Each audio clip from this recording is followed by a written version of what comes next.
Hello everyone, just made video for Ox. I've been using the pistol lately and I have found it's awesome. Torch is still good, but got to have more options always. Anyhow, on the vid I'm going to try to show you how to use it, when to use it, how to make it effective, and how to survive with it. Let's review the build first. Okay, so you will see that the build is pretty much the same. Actually I just changed one trait. You have compounding power, illusionary invigoration, illusionary persona, deceptive evasion, phantasmal fury, mental torment, and then you have shattered concentration. It just makes shatter skills remove a boon, and that's cleansing conflagration is the one we are using with the torch. We're just changing that one. So the main idea of using the pistol is to daze the enemy before immobilizing and the burst. Here I will daze the Necro, immobilize and burst, and the funny is that he didn't die, but the thief that is here, he died actually. This part is really cool because I just had to use the daze basically on that Necro, and my group take care of him. It's really funny. But yeah, you can just daze, immobilize, and GG. Daze, immobilize, bye. He's death, totally. The next part is the same. It's an ally, out of position. I will daze, I will feign immobilize, but he's dead anyway. After the daze, there's nothing he can do. So in this part, my group is empowering, and meanwhile I took advantage and took a target and pick on that Necro. Immobilize, burst, blah blah. The way I know he's there is because of the retail, and on the left you can see he's down there. Okay, so this next fragment I really like it because we were fighting a Zerg and I had a target which was a Necro, and funny part was that the driver and many people was there, so I basically made a mesmer spike and killed everyone there.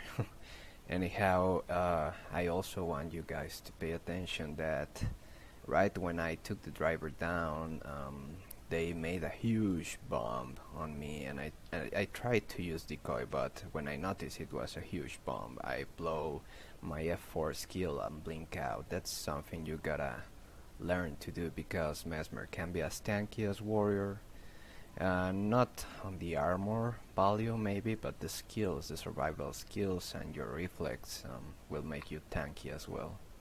Okay, so here it goes. Well, you can see we're getting ready to push, and I pick on that Necro I'm ranging actually.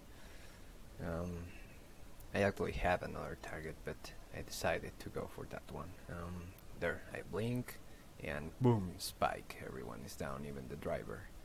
And then the huge bomb comes. F4, roll, and blink out of that shit. Okay, so in the next fragment, I'm not really sure what I want to point out. I think it's the same, the daze. That Necro, I will daze him. I was too slow doing my burst, but still that daze I gave him was enough to kill him. I will just use pistol 4 to keep some range pressure on his body, and then a thief jumps on me, so I roll. I was lucky to not pop the marks actually, and I will just keep the dazing Necros, you know, keep range pressure because that's always important. There, that Necro is in mob and the burst, and he's pretty much dead. I think I dazed another Necro I had. I actually shitted a little bit because I was just following him. I didn't have cooldowns, and I should just burst him instead of wait for the daze, but still. The skill number 4 of the pistol is really good as well because it does a lot of damage. And there it goes, that Necro. Okay, so this next fragment, usually when you fight 2, 3, 4, 5 people alone, best is to run, but sometimes when you have to hold a camp, when you know someone is coming, and if you know the classes you're fighting are tanky somehow or do county damage, the best is to play defensive until you have some kind of breach to burst in.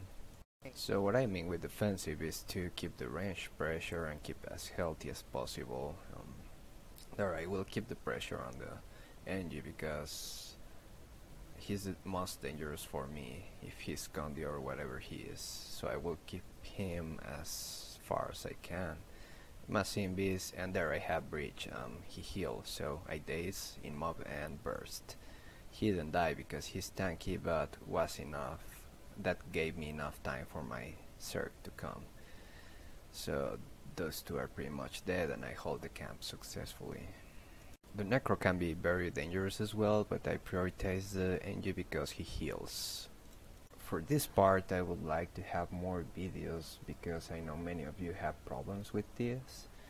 But the main idea when you're dealing with a thief is not playing the stealth game. It's not a thief versus thief. If you play the stealth game, you're going to lose always. Thief has always more stealth than you. So what you gotta do is let the thief bite you a little bit. Let him hurt you a little bit, and when he does hurt you, you will kill him. What I mean with this is usually time out the thief stealths. So first of all I start with the GS and keep my distance from him. When he goes to stealth I will swap the sword and just let him hit me. Sword, he's going to come for me, I know it. 2 and 1 F1 and he's done. He didn't even know what to do, poor guy. There he is, so I will just spawn pistol 4 and hide and let my clone kill him, practically. The next part is something that happens always to gank, and getting to your group can be a pain. So I was around that part, I'm making a circle, and my group was there, exactly there. So my trip would be this, more or less. Problem is that right here is a massive Zerg, enemy Zerg. So you gotta be careful with your survival skills and pop one after another there. In this, to break out of the fear, they are coming for me, blink. Then I roll, my life is going down, trait, F4, and I mean, what I meant when I said trait is there's a trait that recharges your shatter skills. So you just gotta be careful when using your cooldowns. And that was mainly it. Hope you enjoy, and